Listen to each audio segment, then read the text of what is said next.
Hey guys, and welcome to my stream of and Let's Play of Towns, which is a game that just recently got greenlit on Steam, which I'm excited about because I've been sort of following the development of this game for a while, for a couple of reasons. One, I love independent games. I think that they do more to further the ideals behind meaningful choice and storytelling in the game medium and things like that.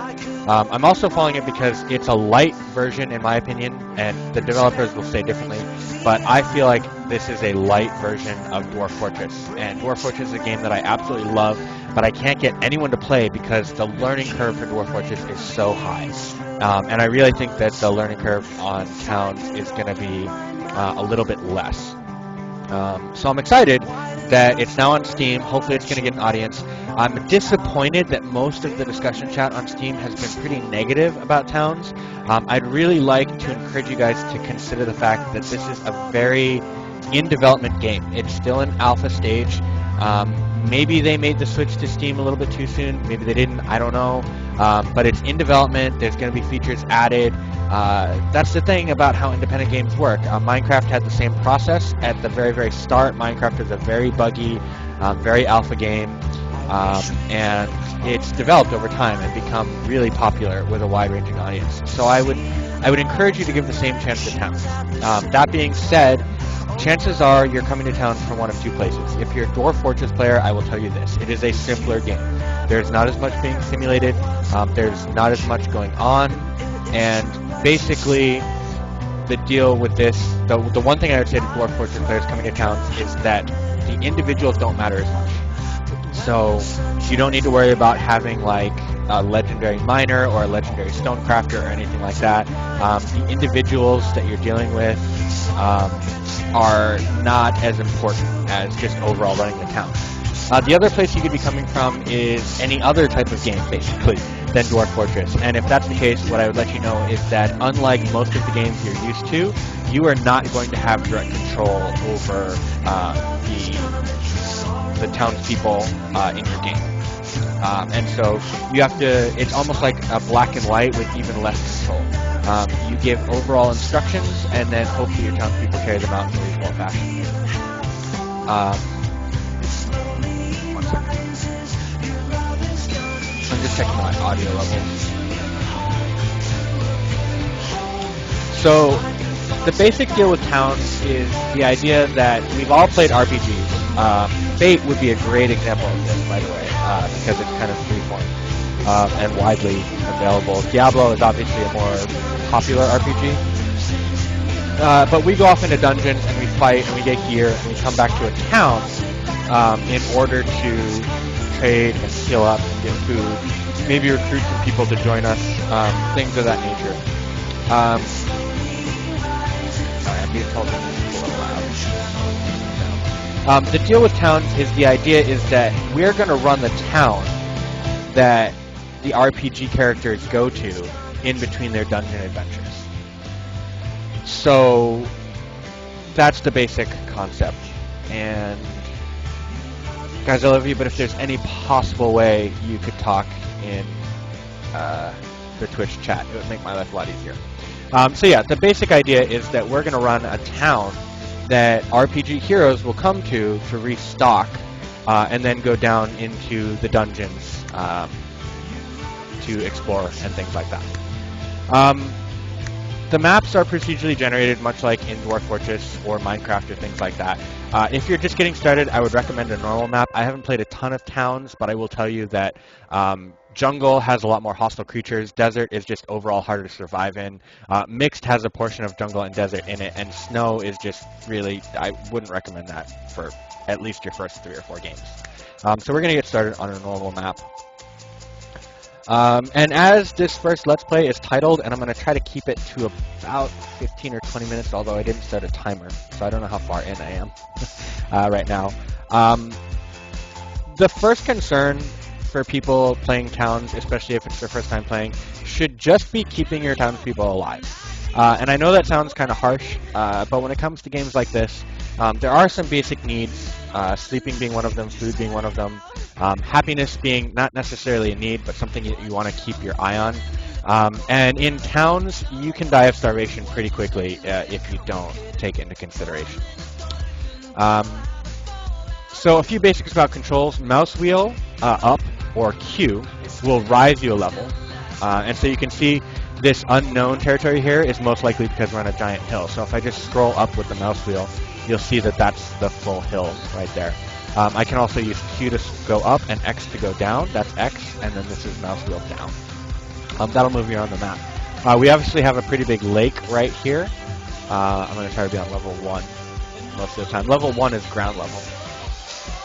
And what you want to consider is that eventually you want your town to look like a town that an NPC character, sorry, not an NPC, but that a RPG character would want to come and stop in and resupply. So it looks like it's going to be kind of a lakeside town. So we'll eventually have some stuff up over here by the lake. And maybe the center of town will be kind of in this area here. And maybe some housing up in this area here. So I want to make the area down here kind of my food generation area. Your 3 basic food types are going to be apples, pears, and wheat to start with. And before we start gathering, one of the concepts, if you're not familiar with Dwarf Fortress, is going to be stockpiles. Stockpiles are where the people that you're kind of commanding will bring stuff. So apples and pears fall under raw food.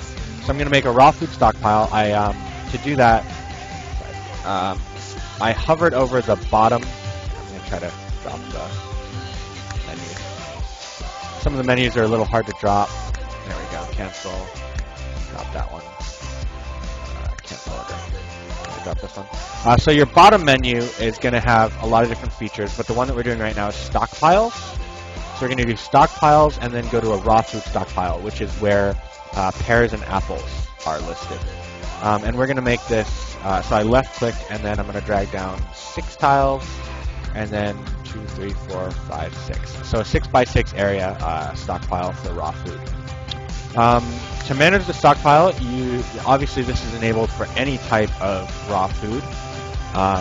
And actually I'm just realizing that apples and pears are prepare food. So this is going to actually be our wheat stockpile. So for right now I'm going to disable everything and then go back and manage stockpile enable wheat. What I need to do is now create a prepared food stockpile. And I'm going to place that kind of right next to, oops, cancel, prepared food stockpile. There we go. Kind of right next to the raw food stockpile. And here I'll disable everything and then enable apples and then enable pears. So then again in the bottom menu,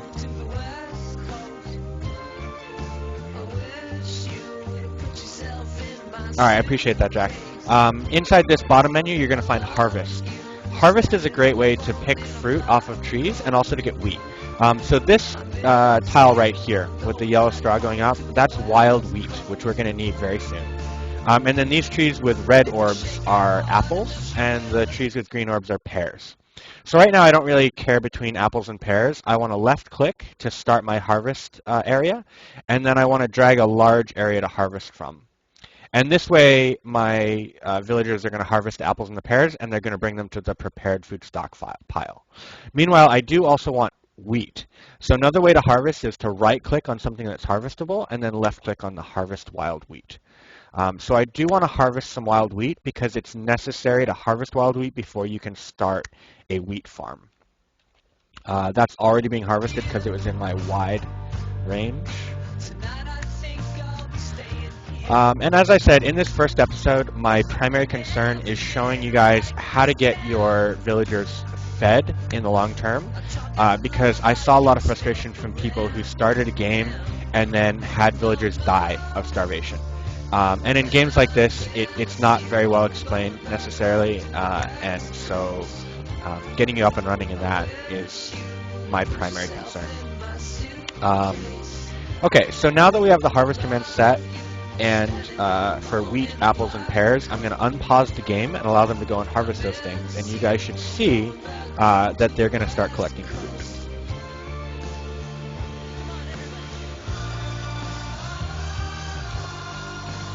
One interesting note about the harvest command is that the harvest command does not immediately imply hauling. And when I say hauling, I mean bringing these apples that have now been harvested to the stockpiles. So they will try to harvest first, and then once the things that you've ordered to be harvested are harvested, they'll start bringing back the items. So now you can see in the stockpile there's a number of apples, and in this stockpile over here there's quite a bit of wheat. So I'm going to pause for a moment and discuss a permanent food solution. And what I mean by that is that what we just did is sort of temporary in the sense that we picked fruit off of trees that were already existing and we picked wheat out of the wild. But that's not sustainable, and we need to come up with a sustainable food source. So what I'm going to do is behind these two stockpiles, I want to create some wheat farms over here and some orchards of pears and apples over here. But in order to do that, I need to be able to build on this ground. And there's a couple things preventing that. One is the trees that we just harvested, which will eventually regrow fruit. And the other is these bushes, which will eventually grow into trees. And I know that doesn't make a lot of sense, but I mean, it's a game, so just go with it. The apple bush will grow into an apple tree, and the pear bush will grow into a pear tree. But for right now, we don't want that to happen because we want to build some sustainable farms and orchards behind it. So what we want to do is order a chop order, and I'm going to start it here so that it covers just behind our stockpiles. And I'm going to want them to chop all of those trees. And you can see they highlight in blue that they're scheduled to be chopped. And then we also need to cut the bushes. Cutting is the order that you give to remove bushes. And so again, I'm going to go just behind our stockpiles and back to where this sort of stone area is. And you can see that now that's going to cut the bushes. Now, since I've ordered the command to cut some trees, that's going to produce some wood. I sort of envision this stone area here being kind of my town center in the long run, and I sort of envision this area kind of right here being the tavern, which is going to be kind of the center of the town because that's where the heroes, those RPG characters, are going to congregate. Which means I want my building area to be sort of on this side, and that's just a personal preference in terms of how I envision my town shaping up in the long run. So because of that, I'm going to have a carpentry zone, which I'm actually going to get to in the second episode, but my carpentry zone is going to be in this area. And since carpenters are reliant on wood, I want to create a wood stockpile, which is a raw material stockpile, and I want to create it behind the carpenter. So in this case, it's going to go from here to about here. Now the red areas mean that it's not going to create a stockpile there, and in the future I can cut down those trees and cut that bush and expand the stockpile so that it will contain all that area. But for right now I don't care so much. I'm going to drop the stockpile, manage it, disable everything, and then go back and specifically enable wood. So what you're going to see, I'm going to unpause now. My villagers, my townspeople, are going to go and they're going to start cutting these trees. And once the wood is down, they're going to haul it over to the wood stockpile. So the last part of this first episode is how to set up, now that we've cut down the trees and gotten a good area. We have lots of apples and pears, and we have a wheat area here as well. It's how to create a long-term sustainable food source. And what that's basically going to involve is a combination of orchards and farms. What you want to do in this case is you want to first have people till the land. If you're really beginning, just till a large area like this. For me, I kind of know what I have in mind for my town. So what I'm actually going to do is I'm going to create some rows of trees. Let's see, that's going to be, if I do it right behind, that would be 1, 2, 3 rows. And I actually want 5. So let's say that's 1, 2, 3. That's not quite 5. So let's call this 1, 2, 3, 4, 5. You know, I'm going to start with 3 rows just so that we can get this kind of off the ground and running. What I'm talking about right now is kind of just aesthetic purposes.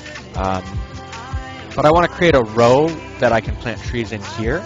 So I'm going to go to till, and I'm going to make this 8 tiles long. 1, 2, 3, 4, 5, 6, 7, 8.